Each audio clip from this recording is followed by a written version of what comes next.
In this guide, I'm going to show you how to turn off Voice Assistant on PS5. Before we get into this guide, make sure to like the video and subscribe to the channel with all notifications on. It really does help with the channel and it lets us know that you want more content like this. We'd greatly appreciate it. And if at any point throughout this guide you did have any questions, just ask them down in the comment section below and we could help you out further. I'm going to be doing my best to reply to every single comment down there. If your PS5 is reading text out loud while you move through the menus, what you're going to want to do is start on the PS5 home screen and using your controller, go to settings up in the top right, select settings, and from the settings menu, you need to scroll down or scroll up and select accessibility.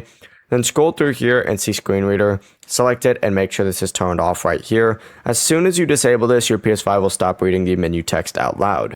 Before you leave this guide, make sure to like the video and subscribe to the channel with all notifications on. It really does help the channel and it lets us know that you want more content like this. We'd greatly appreciate it. And if at any point throughout this guide you did have any questions, once again, ask them down in the comment section below and we could help you out further. I'm going to be doing my best to reply to every single comment down there. Have a great rest of your day though. Peace.